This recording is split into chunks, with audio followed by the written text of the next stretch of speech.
നമുക്ക് മുഖ്യമന്ത്രിയുടെ വാർത്താ സമ്മേളനത്തിൽ ഏറ്റവും പ്രധാനപ്പെട്ട ഭാഗങ്ങൾ പലതുണ്ട്. അതിലേക്കൊക്കെ ഓരോന്നോരോന്നായി തന്നെ പോകാം.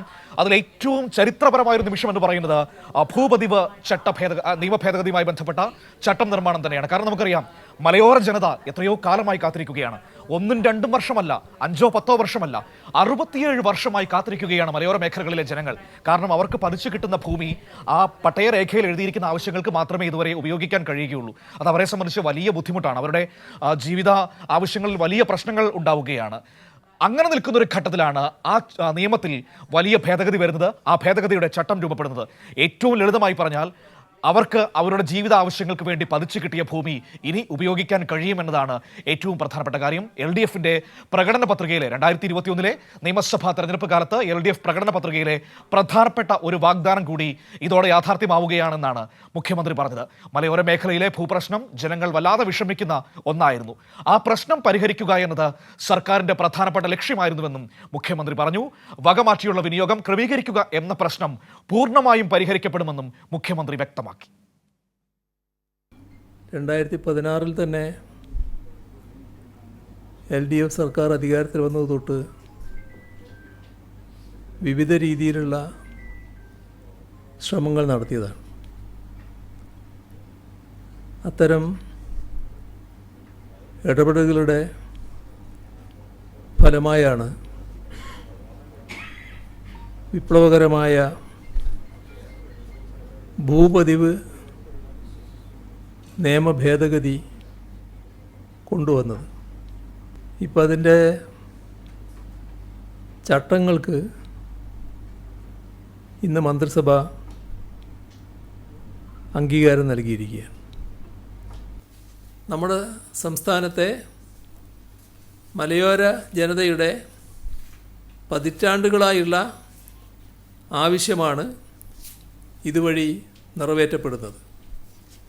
ഇതോടെ മറ്റാവശ്യങ്ങൾക്ക് ഉപയോഗിച്ച ഭൂമി നിയമവിധേയമാവുകയാണ്.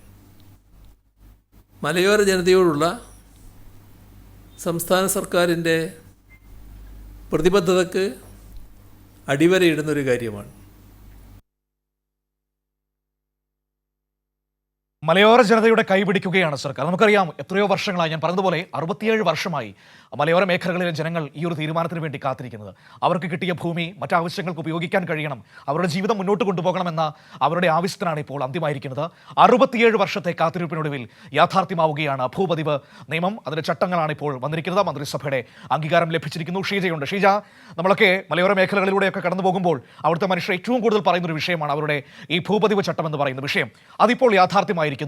1-2 അല്ല, 67 വർഷമാണ് അവർ കാത്തിരുന്നത്. LDFന്റെ പ്രകടന പത്രികയിലെ ഏറ്റവും പ്രധാനപ്പെട്ട വാഗ്ദാനങ്ങളിൽ ഒന്നായിരുന്നു. സർക്കാരിൻ്റെ സാധാരണക്കാരായ ഏറ്റവും അടിസ്ഥാനപരമായി നിൽക്കുന്ന മനുഷ്യരോടുള്ള കാഴ്ചപ്പാട് ഈ തീരുമാനം വ്യക്തമാക്കുന്നുണ്ട്.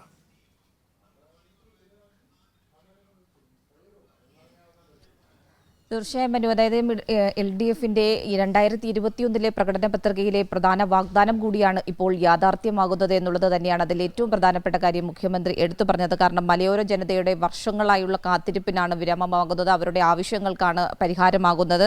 2023 സെപ്റ്റംബർ 14 ഈ നിയമ ഭേദഗതി കേരള നിയമസഭ പാസ്സാക്കുന്നത്. അതിനുശേഷം 2024 ജൂൺ 9 സർക്കാർ ഇതിന്റെ വിജ്ഞാപനം ഇറക്കുന്നത്. ഇത് പൂർണ്ണമായും ജനാധിപത്യപരമായാണ് സർക്കാർ ഈ ഒരു നിയമ ഭേദഗതി കൊണ്ടുവന്നിട്ടുള്ളത്. എല്ലാ വശങ്ങളും എല്ലാ മേഖലയിൽ നിന്നുള്ളവരുമായി ഒക്കെ ചർച്ച നടത്തി ആ രീതിയിൽ കൃത്യമായ രീതിയിൽ തന്നെയാണ് ഇതിന്റെ നിയമ ഭേദഗതി കൊണ്ടുവന്നതും അതിനുശേഷം ഇപ്പോൾ ചട്ടങ്ങളിലേക്ക് കാര്യങ്ങൾ എത്തി നിൽക്കുന്നതും.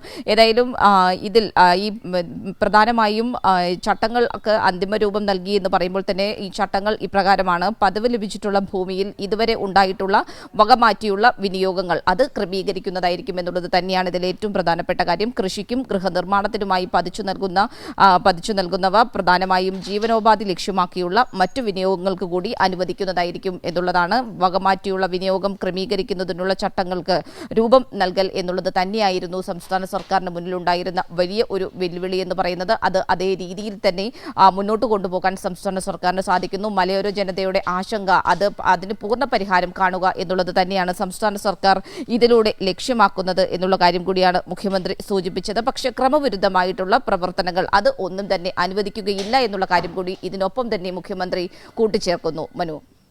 ശരി, ഷീജ തിരുവനന്തപുരത്ത് ഈ സമഗ്രമായ വിവരങ്ങൾ നമുക്ക് നൽകിയത്. മുഖ്യമന്ത്രിയുടെ വാർത്താ സമ്മേളനത്തിന്റെ ഒരു ഏകദേശ ചിത്രമാണ് ഇപ്പോൾ നമ്മൾ ഈ വാർത്തകളിലൂടെ കണ്ടത്. ഏതായാലും മലയോര ജനതയുടെ ഒരു വലിയ സ്വപ്നം യാഥാർത്ഥ്യമാകുന്നു എന്നത് ഏറ്റവും പ്രധാനപ്പെട്ട കാര്യമാണ്. ഒപ്പം ഓണക്കാലത്ത് ചെലവഴിച്ചത് 20,000 കോടി രൂപയാണ് സർക്കാർ വിവിധ ആവശ്യങ്ങൾക്കായി. അതിൽ തന്നെ ക്ഷേമ പെൻഷനുണ്ട്, വിവിധ ജനവിഭാഗങ്ങൾക്ക് നൽകിയ ആനുകൂല്യങ്ങളുണ്ട്, വിപണി ഇടപെടലുണ്ട്, സർക്കാർ ജീവനക്കാരുടെ ഉത്സവബത്ത, ബോണസ്, പെൻഷൻകാരുടെ ക്ഷാമബത്ത, അങ്ങനെ ഒരുപാട് കാര്യങ്ങളുണ്ട്. 20,000 കോടി രൂപ ഈ ഓണക്കാലത്ത് മാത്രം നമ്മുടെ സംസ്ഥാനത്തിന്റെ വിപണിയിലേക്ക് സംസ്ഥാന സർക്കാർ ഇറക്കി വിടുന്നു എന്നതാണ് ഏറ്റവും പ്രധാനപ്പെട്ട മറ്റൊരു കാര്യമെന്ന് പറയുന്നത്.